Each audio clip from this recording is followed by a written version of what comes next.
you see it starts, it doesn't act up as much as long as you keep an eye on it, right? It only acts up when you're not looking at it. Because to be observing it, it's like it takes you back, sort of say, to that which is prior to that activity. That's how you see it arise. If you can't see it arise, then at that point you're identified with it. When you're when you're not identified with it, you're then able to watch it rise within you. And this is where the transformation happens, because you watch it rise within you and you're not suppressing it and you're not expressing it. And that's where you actually experience, people call it like transmutation. Some people call it alchemy. I just call it transformation, but that's what you're noticing. It's like it wants to come out. Your mom just said something to you and you just want to, give her a piece of your mind. You want to just kind of defend yourself or something like that. And it's just like, you're just being with it. Like, why not really, I got to verbalize it. Not really question, like, why did this make me so uncomfortable? You're just being with that discomfort. You're not defending it. You're not protecting. You're not getting back, getting even. And and like this, it rises and it falls, but it doesn't come out. And it's not being put down. It's not being shoved away. It's not being suppressed.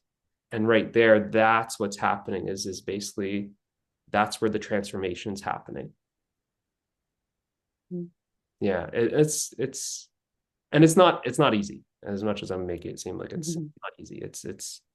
It's difficult, because you're going to feel like there's a kind of like compulsiveness, and that's what kind of feels like that's the pattern. That's the compulsive pattern, right? That's where kind of people say, like, a mature person can just, walk away from an argument. That there's truth in that, because an immature person can't let it go. They need to. They'll be there all day arguing, because it's that immaturity that feeds off of it. Just like I'm showing you my kids, that's the immaturity. One pokes, the other screams. One pokes, the other says no, and just back and forth, right? The maturity is then it can walk away, and then really mature just doesn't get into that.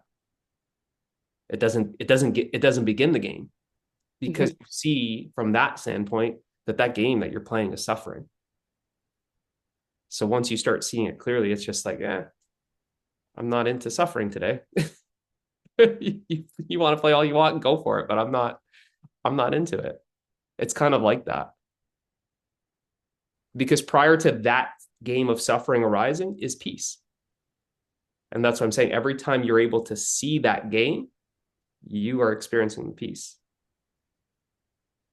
Right? And that's where you kind of stay. Identification is like, oh, I can't help myself. I want to play this game. Yeah. And that's where you start seeing family and friends as really almost like the invitation to come back into that suffering. Once you start experiencing your true nature, then it's kind of like, that's where that kind of game is. It's like, hey, do you want to come back into suffering? Do you want to come back into playing this game? Do you want to come back into this identification? It's kind of like that. Now, the dissociated state, which a lot of people think is enlightenment, is oh, well, I can't really handle that. What I'm talking about is like, you notice it coming up, you feel that discomfort. So to get around that, to bypass that, to avoid that, I'm just going to stay away from my family. Forget the family, forget the job, I'm just going to, the jungle or the forest or the ashram. That sounds like a better place, because I don't have to deal with all that stuff. Right? Can you see how that's the avoidance? Whereas that's what I'm saying is that's where the transformation is you're transforming all of that on the relative level by coming back into the integration, coming back into family life, coming back into work life. That's where it's happening. But for the people that just kind of, ooh, this is, my wife is triggering me. Well, she's got to go. My family's triggering me. Well, I'm never going to see them again. And all of a sudden it's just a new form of separation. You're just avoiding worldly life now. Why? Well, because it's making you uncomfortable. That's still suffering, right? So this is really the integration part where it's like, no, you should be able to be around your family, regardless of whatever they're talking about, politics and all this other crap going on. But you're able to be with them in a way that you're not feeling like you need to get rid of them. Yeah. And you'll see it's only through that actually you start seeing that they're starting to experience some transformation within themselves. You start seeing that they actually start changing. Yeah. I see that. Yeah. So it's cool, almost like on the other side. It's very difficult at the start, but if you could also observe if it feels like I want to run from this, if you could observe that there's something in you that wants to run away from like your family or your in-laws or whatever it is, if to avoid, just start there. Start with noticing that avoidance. Start with noticing that resistance. And like we said before, is you can use that fear as a teacher. Okay, well, that's where you're actually supposed to be. That's where your growth is going to happen. You're running away from the growth because that thing that you're running away from is seen as a challenge. It's not even seen as a challenge at the start of it. You don't see it as a challenge. You see it as a problem. Then you start seeing it as more of a challenge, and then more maturity, you start seeing that challenge as the opportunity. Yeah, that's kind of where I made a post about that. It's seeing these challenges as opportunities, because then the challenge is really, it's an opportunity, it's a catalyst for transformation. Yeah. So then you start seeing it's actually, there's on the other side, it's like, well, your annoying family or your negative family, it's a blessing. Yeah. So then it's like you're not blocking that blessing anymore. Yeah. Good. It's very common. It's very common. And it's, what I'm speaking of is it's more rare. It's more, what's the word here? Not rare, but it's less spoke about. It's more of like, it's so easy to just, that's why you see a lot of the renunciation in like spirituality. This is making me uncomfortable. And just look at it from a very, an example that you've already probably had with your friends. Let's say your friends, your girlfriends. There's something that, someone says, or some sort of situation that one of your girlfriends, um, it's a situation that happens amongst you and your friends, and it kind of makes you uncomfortable, and you don't, it's like the part of you wants to confront it, but there's another part of you that wants to avoid that. And it's like, I don't want to, right? It's like that because actually it's in confronting it that then you're actually experiencing growth and transformation.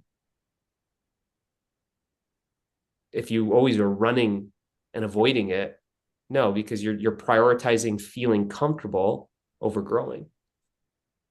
And growing is uncomfortable. So I call it growing pains. It's uncomfortable. I see that when in this meeting Yeah. with the family, um, I scare or I try to know to give my opinion because it's very different to the majority. So sometimes I don't know if it's played, but I put myself in the spoken. I'm Yeah. feel that feeling inside me, and it's very liberated. Yeah. And that's good that you brought it up, right? Because you can just use that as a guide. That it's like put yourself in uncomfortable situations because that's where the growth is, right? That's kind of like, like you did it with even just starting to speak more in these meetings. You knew it was going to be uncomfortable. You said like I'm open to looking foolish. I'm okay with fumbling the word sometimes, right? And then that's what I said, like it's okay. Like we can play fill in the blanks. It's yeah, I don't need to hear every single word to understand what you're saying. Right. And it's like, oh, okay. And then there's kind of this opening, this warming up, this opening. And then now look, you're expressing way more through language than you were before in these meetings. But you put yourself in an uncomfortable position. And look, you're starting to experience more growth in doing so. Right. So that's how you can always use everything as like a sign, a guide, as long as you start seeing it. It takes seeing it from a new perspective. And it takes courage to do that. It takes courage to really, to start a business or put yourself out there or, express something, a song or poem or painting and kind of just like put it out there, right? To be seen, right? Because it all comes down to expression, right? Yes. So it's like, I'm afraid to express myself in my family because they may reject me because they're going to say, well, that's weird, or that's kind of, what are you doing? Or why would you say that? Or, right. But like I said, is then that becomes uh, a self-created limitation because it doesn't really have to do with your family. That's just something that you think that you're going to be rejected. You think that it's going to be weird. You think that that they're not going to like you. You think that it's going to um, stir up something in your family, cause conflict, which is just really just it's how you talk yourself out of expressing. I see that. Yeah, people do it all the time for like business or I got to put on social media, but they'll say like I can't because you know, they're not going to think I'm good enough. They're not going to think I'm experienced enough. They're gonna think that I know what I'm talking about or all this stuff. So then it's like procrastination because we usually then have a narrative of I will when I'm ready. I'm working towards it. It's like you're working towards your first post. It's like it's nonsense because procrastination is really fear in disguise, right?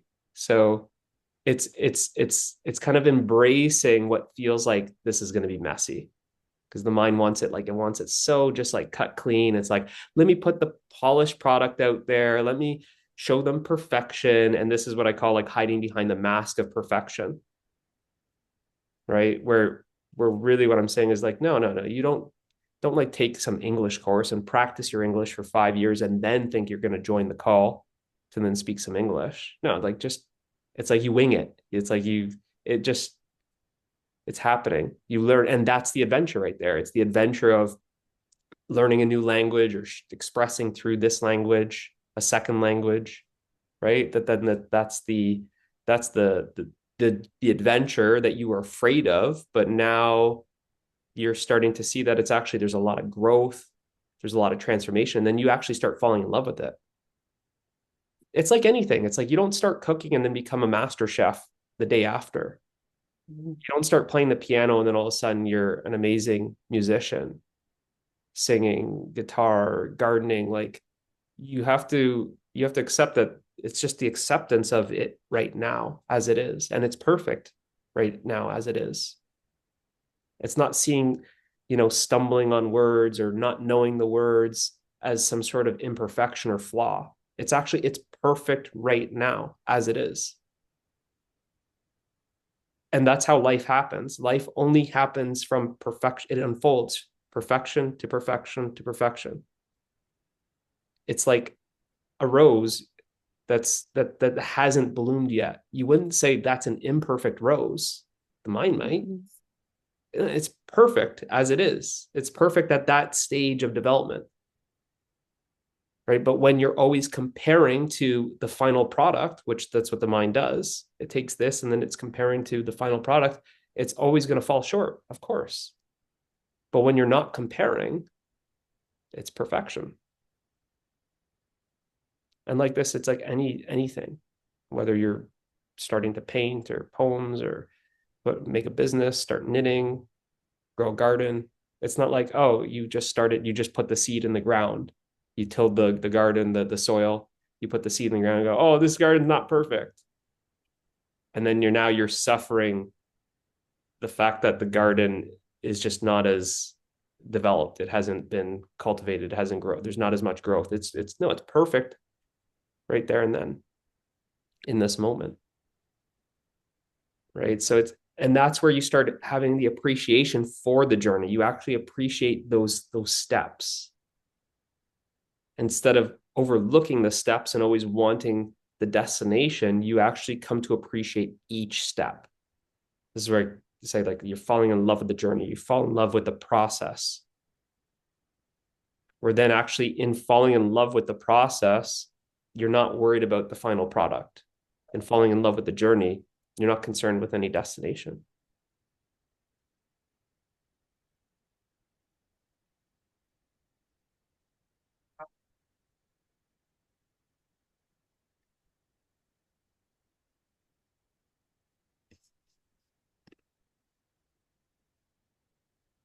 Oh, I see, Harpreet. Yeah, let me get my dog. Hold on.